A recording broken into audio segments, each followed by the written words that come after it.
It's a tough reality in the Southland, high rent costs that just keep going up. But some people are joining a growing movement to live home free. They're saying goodbye to apartments and houses and setting up home base in their offices and cars.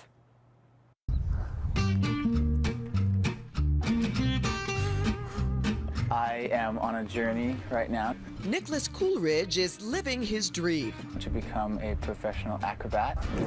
And that's why modern Tarzan, as he calls himself, says he chooses to live here in his customized van Well, this is my house for almost 3 years now at Santa Monica Beach. to not have to pay rent. I'm able to focus on more of what I really want to do in life.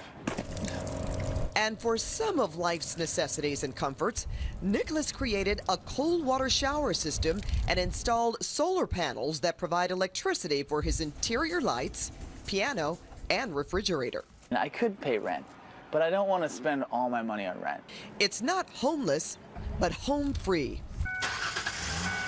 According to Terry, who agreed to speak with us if we concealed his identity and work situation, he's also living in his car and even lived in his office for a while.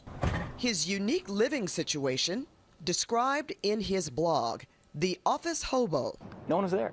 It was this underutilized space. So I didn't have a closed door office.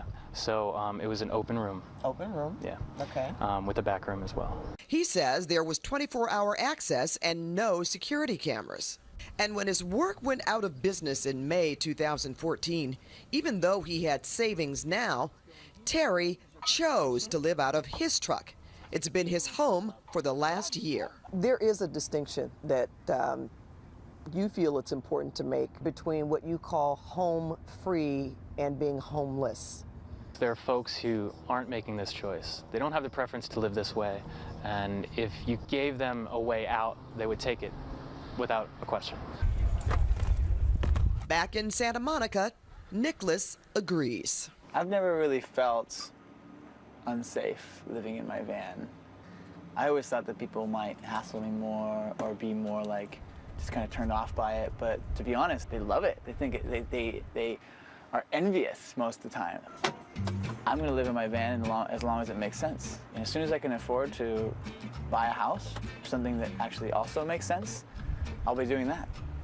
It's really a dream life.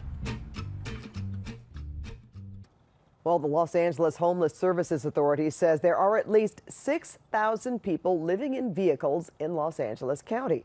In the cities of LA and Santa Monica, there are no ordinances banning living in your vehicle that's parked on a public street.